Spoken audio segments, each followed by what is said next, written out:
Very much, Dennis. Yeah, good morning everyone. I am Dennis Kiliongkilong and I'm going to give an update regarding my paper entitled Ethical Implications of the Solid Waste Management Practices in Cebu City. I made a proposal last year and it's already 1 year. So there are a lot of challenges along the way. That is why I'm not done yet with my paper. So I will just present some aspect of it. And there are a lot of changes based from my previous proposal because the original title is supposed to be Ethical Implication of Solid Waste Management Practices in the Philippines. So it's a daring, let's say, project. But then I realized due to the lack of funds, so it's a big project and of course that requires a lot of legwork, which of course then I realized I cannot make it.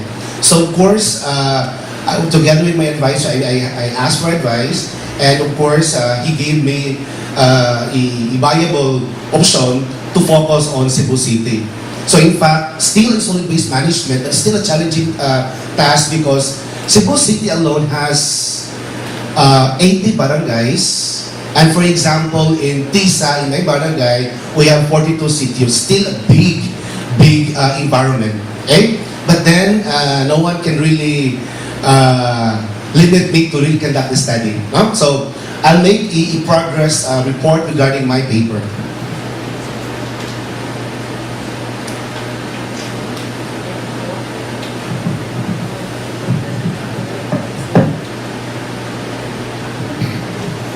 Okay, so I'll go directly to the statement of the problem. This study aims to investigate the extent to which the local government units, that specifically Cebu City, have complied with the provision of Ecological Solid Waste Management Act of 2000, or more properly known as RA 9003, with the end view coming up with proposals for improvement. No? So this was enacted way back 2000, and each local government unit are required to implement such program. Okay? So of course, each LGU are required to draft their own program aligned to the law. And of course, my paper is looking into the extent of its implementation aligned to the RA 9003. So specifically, this vision seeks to answer the following queries. Number one, how effective are the existing solid waste management practices utilized by the selected barangays in Cebu City based on the mandate of RA 9003. Now, as I mentioned, Cebu City alone has 80 barangays and a total population of Cebu City is almost 2 million. No? So it's a big population. So that is why the first problem is of course selected. No? Then of course, number two, what are the perception of the household members as to the solid waste management practices adhere to the respective communities in attaining sound environmental development? Number three, what are the ethical implications of the solid practices on the quality of life of the people? And based on the findings of the study, what sustainable action plan can be recommended to the officials of the local government units to improve the disposal of the solid waste material? No? My paper somehow addressed certain gaps from previous literature because browsing some journals, it only focused, let's say, on the landfill. Then a separate paper focused on household. In my paper, I look into the entire supply chain, look at the system from source of the waste, household, to its disposal. Okay? So, this study is significant to the following sectors: the LGU landfill management staff, specifically Cebu City, local government officials, particularly the barangay level, the general public, the solid waste service providers, and of course, other researchers.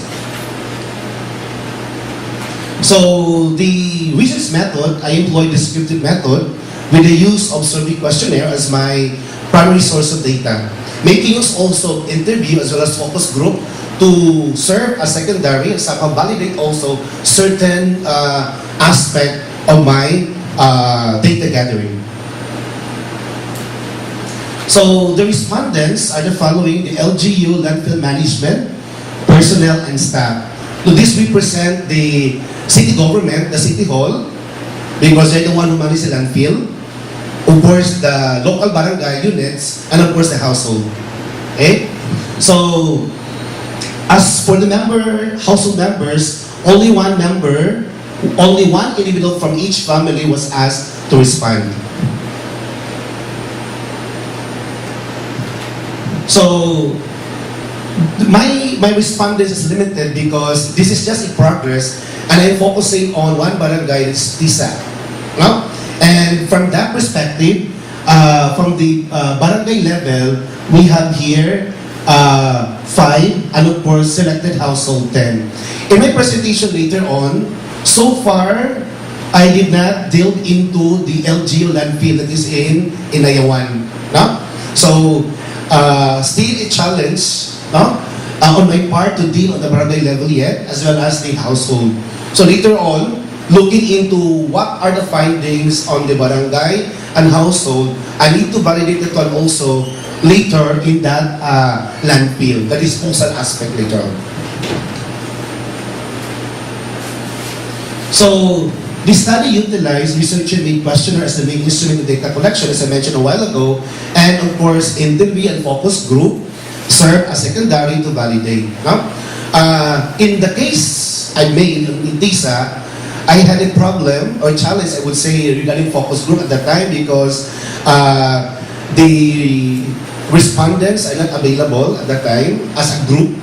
They're available by individual where I had to go to their household, but as a group, it's a big challenge because it's just what when I went there, they just had their training a week ago where they convened as a group. So I made an interview each of these respondents, but not as a group. So this is now the update focusing on Barangay Tisa. As I mentioned, in Cebu City there are 80 barangays, and in Tisa there are 42 sitios. Okay? So a big challenge also. Huh? And the sitios combined of what, there are sitios considered to be, let's say, mga high-income group, how do you say it? And there are also depressed sitios, no? Which of course, in my respondents, I have also a portion there that belongs to those income which is high, and of course, the dwellings is also presentable as compared to the other part, which of course are depressed sitios of the barangay. Maybe for the sake, for the benefit of those who are don't belong to the Philippines, maybe you can also explain what sitio and barangay is, so that they will understand. Okay. So, what? Philippines is an archipelago divided into how many regions? There are 13, I guess. 16 regions, and we belong to Region 7. So Region 7 composed of Cebu Province, Bohol Province, Siquijor Province, and of course, Dumaguete Province, or Negros Province, Oriental. Then, Cebu City belong to Cebu Province, and Cebu City is composed of 80 barangays, divided into 80 barangays.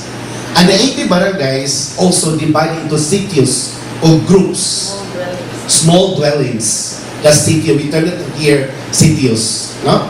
So, it's a case about what a barangay Tisa regarding their solid waste management. So, from the results of discussion, this is the findings. This is on the household level. No? This is the question. Have you been educated in the proper solid waste disposal by your local official? No? The response, 80% of them said no. Though, from interview, they are aware regarding solid waste, they ask about recycling, disposal, from other medium, let's say from the social media, from the news, but as to the barangay level, only 2 responded because they are the leaders in the sitio, wherein they are the recipient of invitations and gifts from the barangay. But the 80% of these are working respondents, working individual, maybe don't have time to deal on the barangay activities. And most of these, let's say, the education or training proper about solid waste, they got the idea coming from other sources, not on the barangay. That is why, yeah, they are familiar, somehow they are practicing, but not coming from the barangay itself, but coming from, as I mentioned, other medium. Okay? So, what's the implication of that if that would be the case? So, in other words, if there are programs of the barangay level, it may not be aligned to the practices. That's the implication. Why? Because the manner of, let's say, disposal and managing the solid waste in the household is based from the other source, not aligned to the solid waste program of the TISA, barangay TISA. Okay? Which, with that alignment, it also affect other findings in later I'm going to present. No? So the second question, what type of solid waste come out from your household? Okay? So each of the 10 from the household rate each one of them. For the carton, 4 out of 10, paper, that's 7 out of 10, plastic 10 out of 10. That's how we process the data.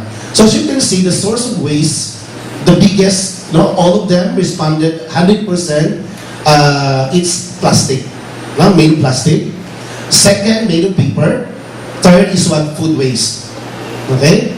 Then followed by cartoon and tin cans. So we can see how plastic really saturate, and of course impact the solid waste practices in the Philippines. Particularly the Philippines is known as what? Sachet nation, wherein we try to repack from a bigger container because maybe of the economic, let's say, status of the population. So from a bigger container, so manufacturers try to repackage that one into sachets. And you can see a lot of plastics being produced every day, and the volume that kept on increasing every day. Okay? So this is why the production of solid waste at home is now the number one is what? Plastic, as of course assessed by the respondents. The third question, what type of container do you use to collect solid waste? Number one, it's 50% of them is what? Plastic bag. So from the source itself, we say, source meaning to say from the kitchen, from the bathroom, they make use of small plastic cans or cans. Then of course wrap it with thin plastic sheets or the shopping bags. Then after that, they have to place that in an empty sack of rice. That's the practice in the household. Okay? Well, some of them make use of the black plastic, or you call that, black plastic bag. But of course, the barangay official complained because once they will dispose that one in an open area, there will go the dogs, the cat, worse, scavengers, will be the one to scatter that one in the place. Okay? So this one I mentioned a while ago. So these are the source of what solid waste collection. We have been using the shopping bags, the cans, the plastic cans or can itself, and of course either make use of that black plastic bags or the sack of rice. But the barangay level preferred the sack of rice. It's more, it is stronger compared to this, let's say, black plastic.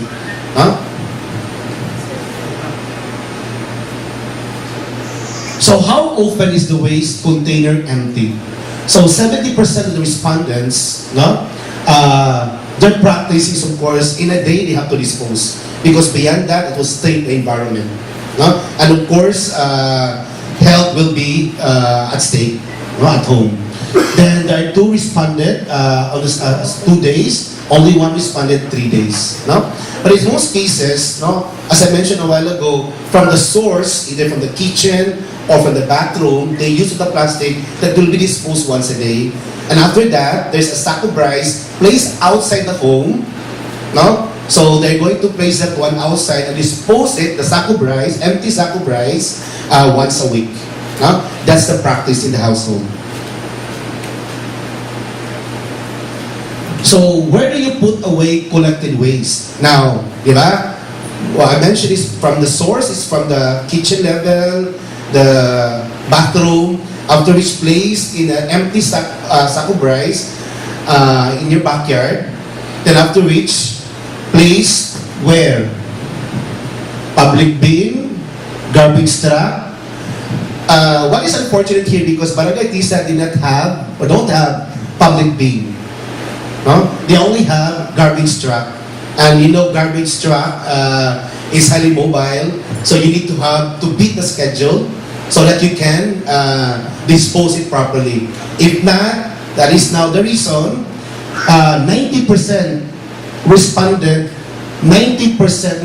to place that one in an open space anywhere. Now, or sometimes the group had, well, a consensus that we will place it here because it's nearby or along the way where dump trucks can pick them up. No? And of course, we have in the backyard. So it's very critical because barangay don't have a public bin. They only have garbage truck. So that means to say, its schedule is highly dynamic. That means to say the collection and disposal is really or greatly affected. So all of us, no, in the barangay level are highly dependent on garbage truck. Okay? So if schedules are disrupted, you can see piles of this garbage in an open or anywhere. And that depends on the, let's say, scenario. If after a rain, a typhoon, you can see, let's say, garbage, no, pile in volume, and that will be collected a week after, 10 days after. You just imagine, no? You can just imagine. And in my interview with the local government, barangay level, each day, in 2015, they generate 15 tons per day. And in the span of 5 years today, they can generate 26 tons per day in our barangay. No? So you can see the increase of volume generated in the household, eventually in the barangay level. So if garbage will not be disposed properly every day, you can see the impact, no, in the environment, and that affect the entire barangay. No? And you can see like the complaints in and out.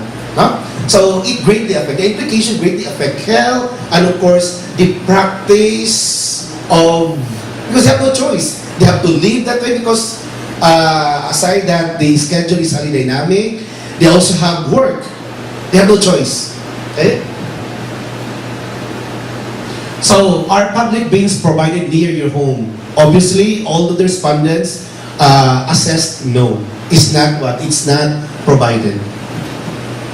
It's only dump truck. So are you required by your local officials to segregate the waste before disposing it? The answer is yes. Unanimously, yes. But then again, as based from the interview, it's easy to say yes, but the actual practice, now then the household have difficulty segregating, no? Segregating the solid waste as to biodegradable, non-biodegradable, recyclable. They have. So in other words, it's in the household from the assessment and the findings, the segregation or the recycling issue or the solid waste issue start at home, particularly the aspect of segregation. No? It's a big challenge. No? Because when the barangay official using a dump truck collect the garbage using the sack, they will do it at random. So in other words, there are still plenty of these non-segregated, non-recycled, let's say, garbage disposed, no, not on schedule. Okay? Which of course a violation, and you can see the impact of that. Huh? Since it is being tolerated to some extent, that is why household or individual keep on saying, it's okay. But you can see the impact of that kind of practice, or how do you call it, culture already. So, what is the state of public bins provided in your community? Okay. So, as I mentioned, there is no public bins provided. That is why I just tell them just focus on the garbage truck. We will assess on the garbage truck because that is considered a huge bin, but it's highly mobile, right? Yes, there are bins provided, but these are provided by the street sweeper. So in other words, those contained in that bin are collected from during sweeping. Okay? But I will tell something later about that. This is also a big business of the street sweeper. Okay, so assessing of the garbage truck, we have here what? Rusting or rotting, that's 4%, 40%. No? So, there is also, well, according to the interview, since Barangay Tisa, the barangay captain is not affiliated with the mayor. It is something I mean that is based from the interview, is not connected, allied to the mayor, so they have no support. So they is basically self-sustaining. So that is why there's no public being provided, even the maintenance, the budget, and the allocation of more garbage truck. Used to be the barangay have 5, no? Have 5. But based on computation, for the garbage to be collected 100% in a day, the barangay need 10 dump trucks. But what is operational right now because of the lack of support from the city government, no? What is running right now is 3 garbage trucks. So you can see the impact of the support, the implication, ethical implication, down to the practice, tolerated, and you have no choice. That is why you can see solid waste is a challenge in the barangay level. And remember, this is just in Tisa. Okay?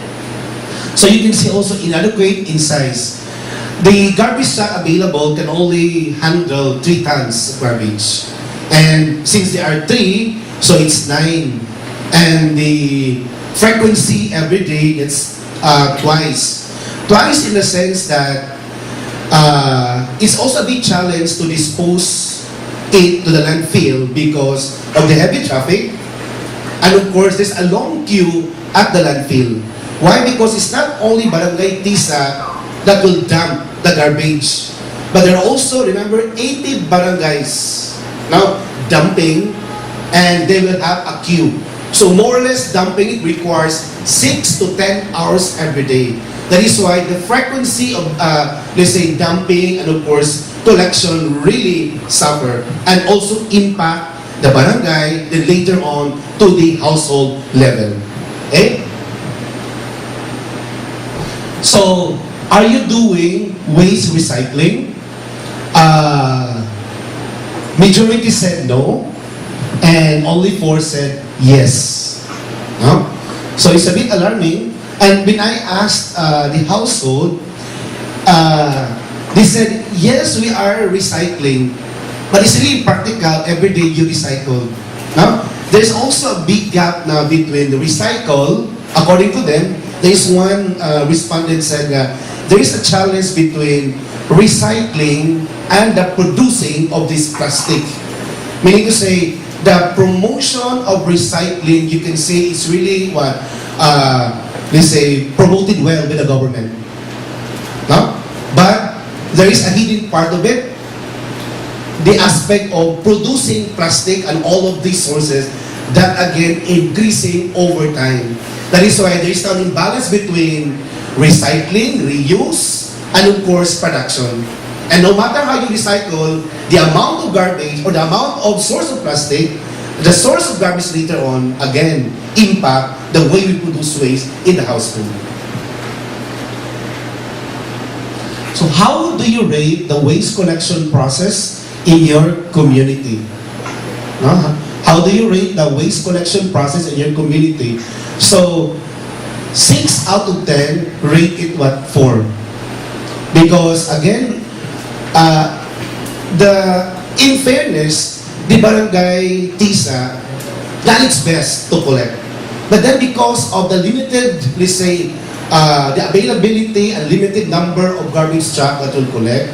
And of course, the frequency is too limited. That is why it's every day is a challenge for them to collect. And that affect now the household garbage collection. That is why most of the respondents are not satisfied about the waste collection. As of course, part of the program of the Barangay Tisa. Only one, as you can see, only one rated good. Because from interview, the barangay identified, determined as what? Hotspot. Meaning to say, there is a route there, meaning to say how do you call it, the main road, they call it the main spots, or hotspots. This is now the road where every day you can see the dump trucks, the garbage truck collect. Because, as per interview, every barangay is also being assessed by the city government. And they only define a designated road where they will assess if that will be clean or not. So, only one respondent belong to that main road or the hotspot where every day they expect that their garbage are collected. Beyond those main road or hotspot, you can expect a week after, let's say, collection, or some of this, 2 weeks after collection. Now, there is a deep problem. Okay.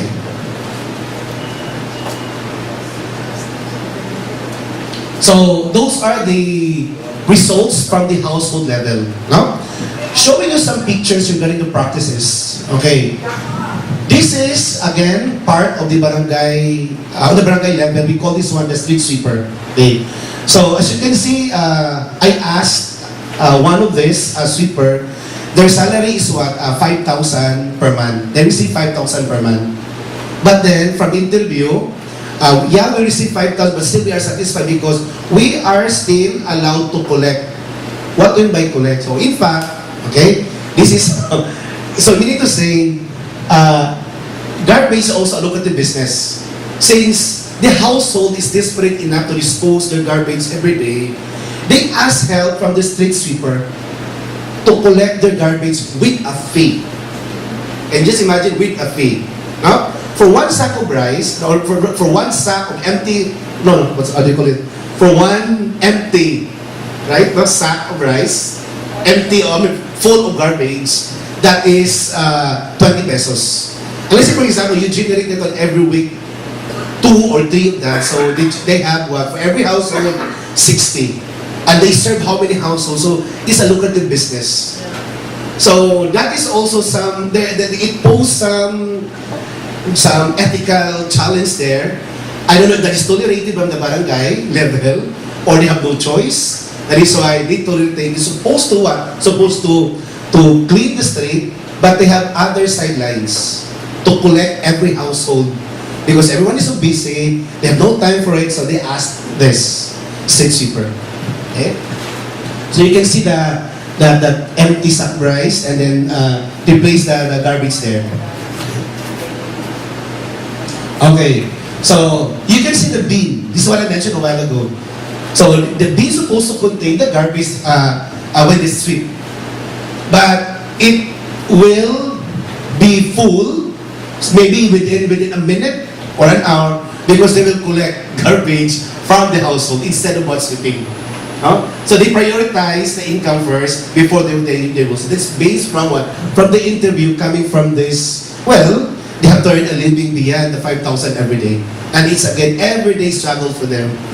So you can see the impact. And from the interview, all the respondents pay taxes every day. That includes garbage collection. On the average, they pay 5,000, 3 to 5,000 per year. No? But unfortunately, they're not the first priority being collected in terms of garbage. So, this is what I mentioned. This is one of the 3 running dump truck or garbage truck. And it can only hold 3 tons every day. No? So, can you just imagine 3 of these, 3 tons. So, that's 9. Twice, so 18. So, which I mentioned a while ago that the barangay generate 20 to 26 tons of garbage every day. So in other words, you can expect that there is uncollected garbage every day. Okay? And it's again a big problem. So you can see the queuing. Huh? So that is why it took them, aside from the collection within the barangay, when they move it to the dump site or the landfill, it took them 8 to 10 hours just to wait. Why? Because of long queue. And imagining, as I mentioned a while ago, 80 barangays within Cebu City, landfill. Where? Inayawan. Inayawan. So that is why the frequency of the dumping at the landfill is still limited. No? According to the barangay, in fairness, it's okay to have 3 for as long the frequency of dumping is high. But that is limited because again, the traffic, the heavy traffic, it's really a challenge every day. And of course, the queuing there at the dumping site. Worse, in addition, based on the interview, worse, the city government only provide 300 pesos allowance for the crude oil. No? The gasoline. Can you just imagine? So, the challenge. So, this is the dumping open site. They were in, they have no choice. No? Either to stay at home or put that one in an open place wherein it's a challenge on the garbage truck to collect that one anytime, within the day, within 2 days, within 2 weeks. That's a challenge. So now, I'm going to present to you the responses coming from the barangay officials and garbage collector. Okay? So they're going to rate now the program. No? The solid waste management program of Barangay Tisa. No? As to very effective, effective, less effective, not effective. No? So we look into if the solid waste management practice adopted is implemented, accepted, and institutionalized by the stakeholders in all cases. No? Somehow you have no idea based from my presentation at the household level. Now we'll see how it aligned with the program on the barangay level. So on the barangay level, we have a first dimension on solid waste on the area of waste analysis and characterization. No? On the part of the barangay, on the part of the barangay official, they claim that what? Method of identifying the source of solid waste. In fairness, because the city government are always monitoring, assessing how each of the barangay implementing solid waste. No? That is why each barangay are required to have report. No? Required to craft, develop their own solid waste management program, and of course, make a report periodically, maybe a month or a quarter. No? So that is why the local government, the barangay level, claim that they have identified methods of identifying the source of solid waste and rated very effective. And then identification of the constituent materials which comprise solid waste. Remember, it's only identification. Based on their program, they identified.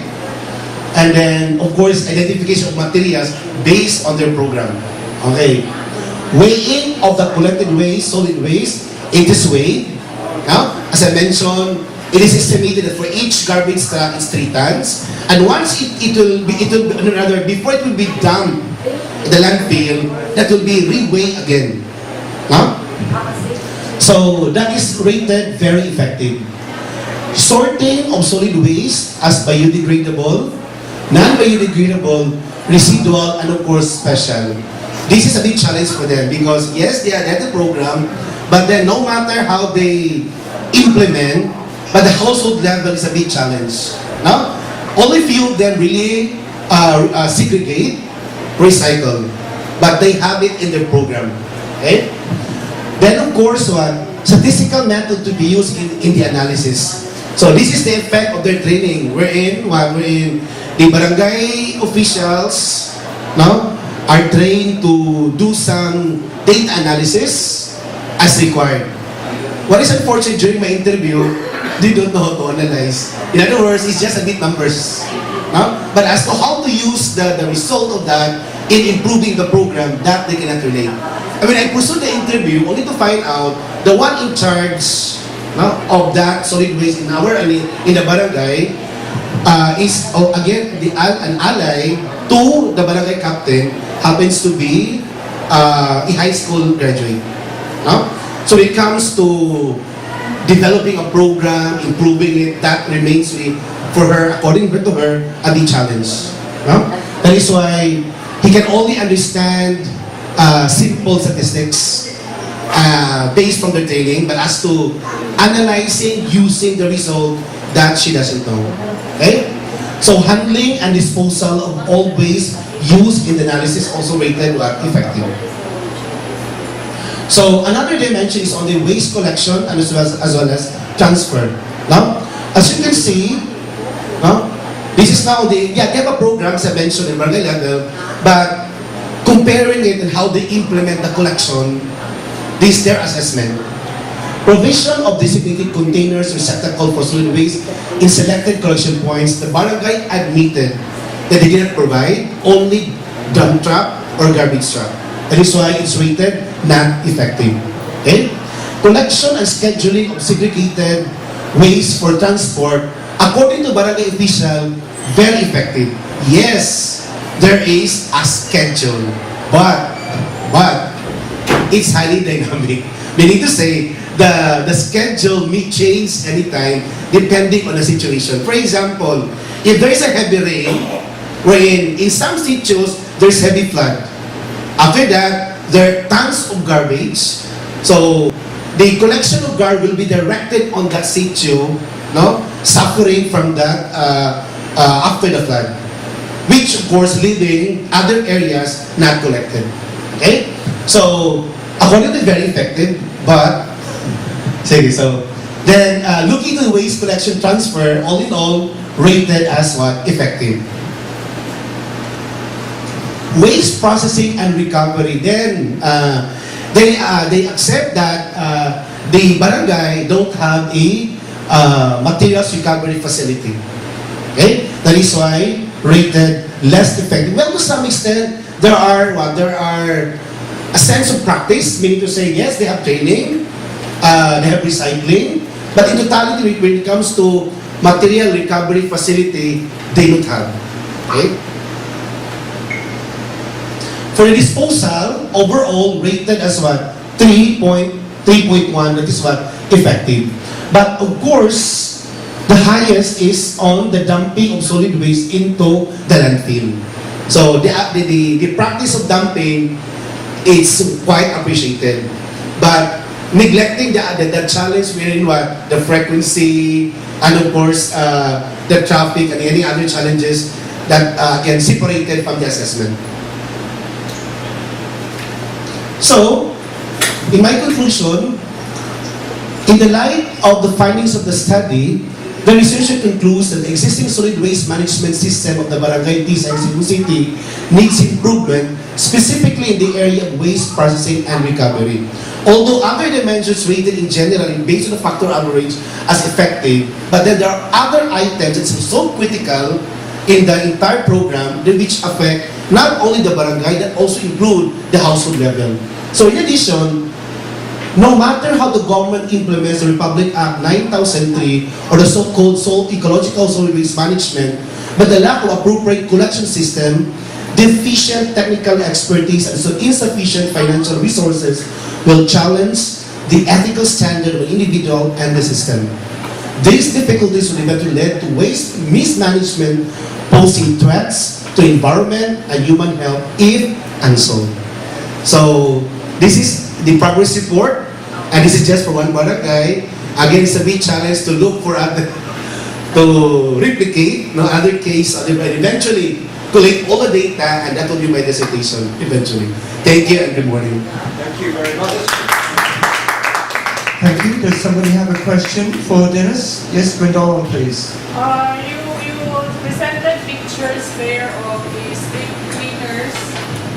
You presented pictures street cleaners like that. Did you ask permission that you be taking the pictures? Yeah. Did you do it by verbal or? So you can be sued. And then, though it's a public issue, but did you ask, what did you do? Did you ask permission from the mayor or whatever that they will be divulging all these things about garbage collection in TISA? Not the mayor so far, but I asked the support and of course everything that I will divulge in public, no? All the data, the one in charge of the solid waste management of Barangay TISA. And including the street sweeper, I asked permission na I'm going to take picture and this picture will be I'm going to present this in a conference. And for them, they said it's okay for me. But that's verbal, right? Yeah, verbal. So have it written, please. And also the Thank you for the suggestion on Gwen. because I love you. Skype mate. For the information of our Skype mates there, Dennis is no longer dozing off. You have there the barangay, what do you call this? Barangay garbage truck. So, is it functioning? Is it in good condition? So far, there are 5, let's say, dump truck available, but out of 5, only 3 functioning. But based on computation, accordingly, supposed to be the barangay needs 10. But in the previous administration, Rama gave 5. But this administration, no dump truck given. In fact, because of the old, let's say, obsolescence and of course depreciation, so what is running right now is 3. So the garbage collection and politics should not be part of the study. Yeah. So your only concern is the collection. Yes. And how often or how does it impact the residents of TISA, Cebu City? I just mentioned because somehow it has some implication to how collection and maintenance of it affecting the system. Okay, so when are you going to defend your I'm going to defend my Thank you. designation together with you, Ma'am Gwen. Don't mention it. When did you say? Together with Ma'am Gwen. Thank you. We're looking forward to it. Agnes, please come closer. You have some questions. I just would like good morning and hello everyone from Skype. Good morning, Ma'am. Okay. I just would like to pick up from the question given by Ma'am Gwen because she said that the political and the political side of Garbage collection. the garbage collection, the impact of the political affiliations to the garbage collection activities of the barangay. I think there is an ethical issue related to that, right? Because if you are going to consider the health requirements or the health of people living in one barangay, political officials or the people in the government or the ones who are assigned in the management of solid waste should not think of political affiliations but think of the welfare of the people living in the barangays because that is part of their responsibility. So I think if even with just one barangay that you have studied, I'm really happy to know that you were able to gather such data despite the limited number of people that you were able to interview. But there is something that we really have to, we need to do something about this, no? Considering that there are 80 barangays in Cebu City, it's such, you can just imagine the bulk of work that we are supposed to do if we would like to really come up with an advocacy on solid waste management. Now, I remember in 2008, I coached a businessman from Bacolod City. He made a business plan on the solid, coming up with a facility for the solid waste disposal.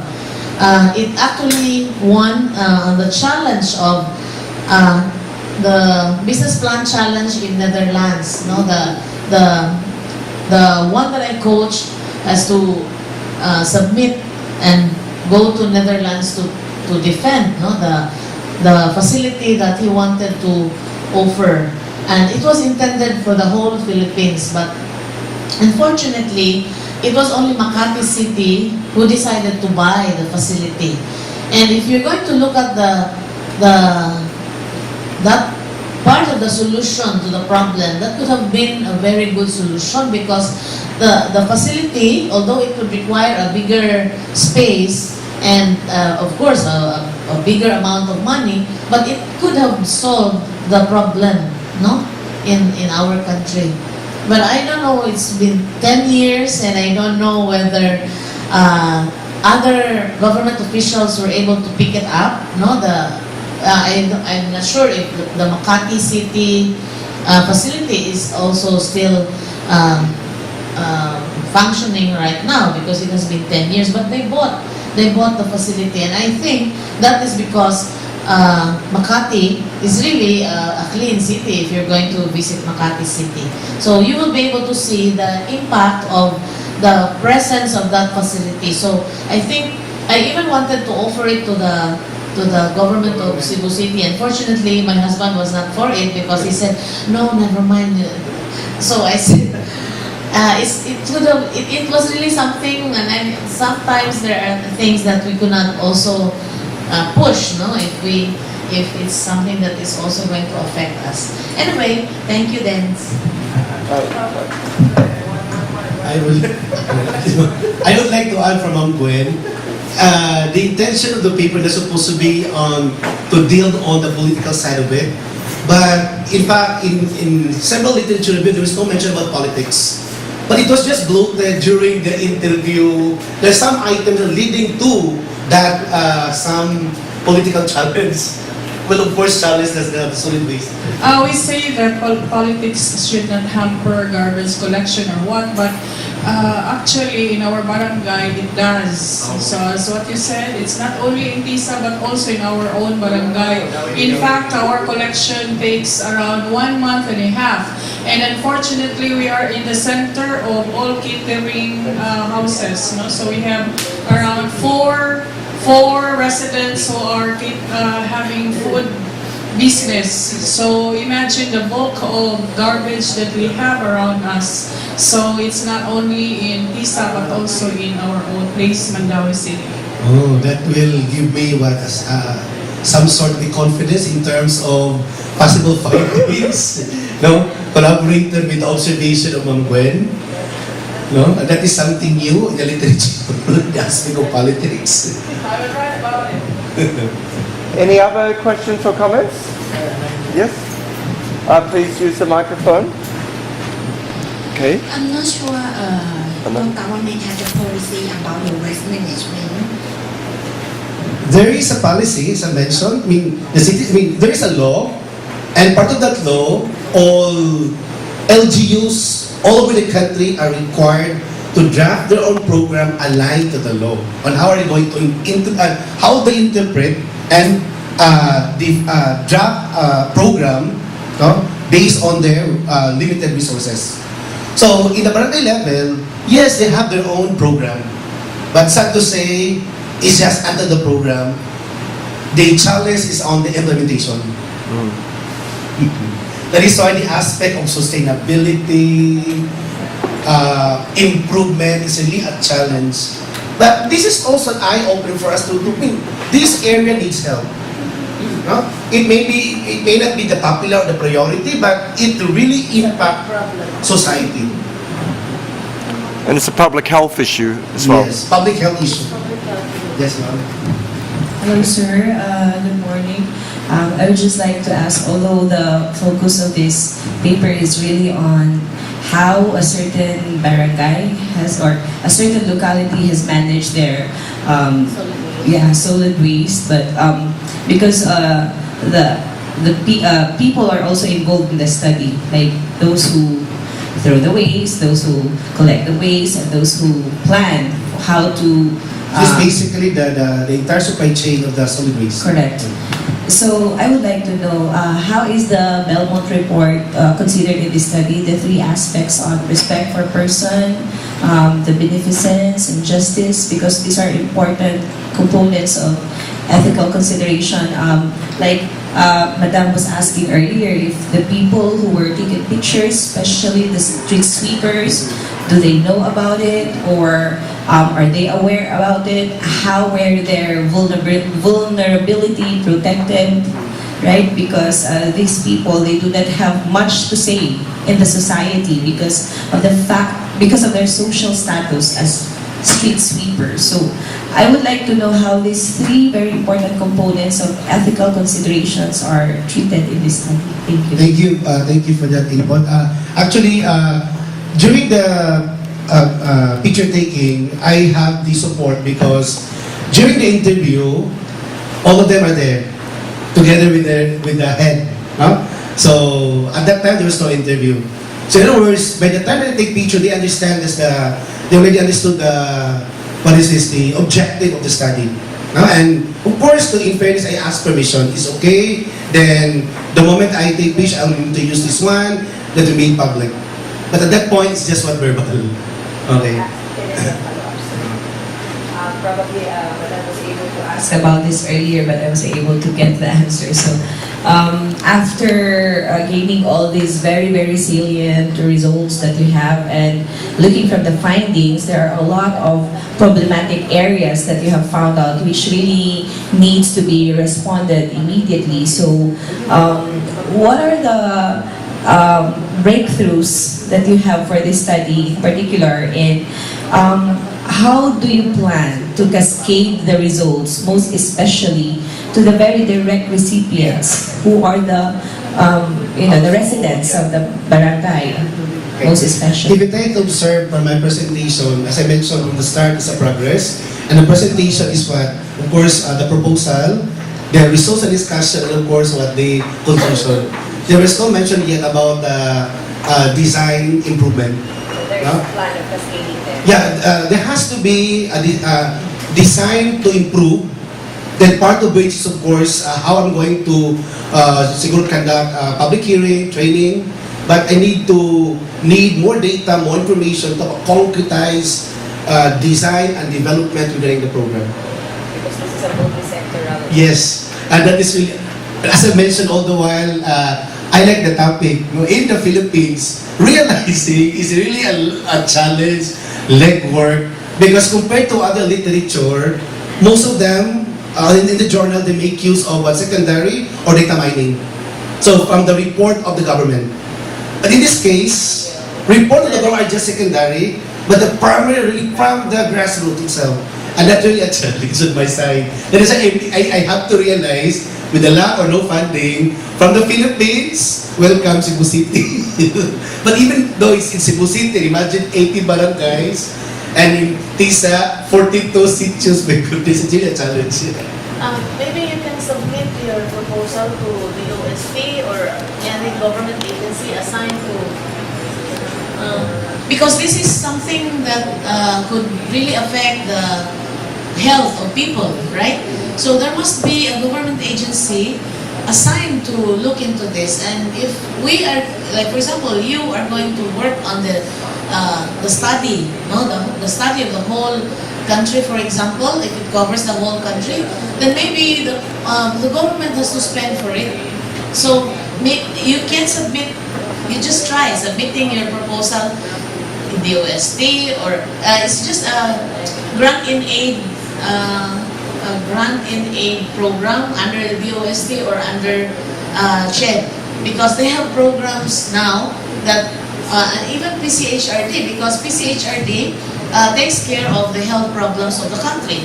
So that could be one area where they could help.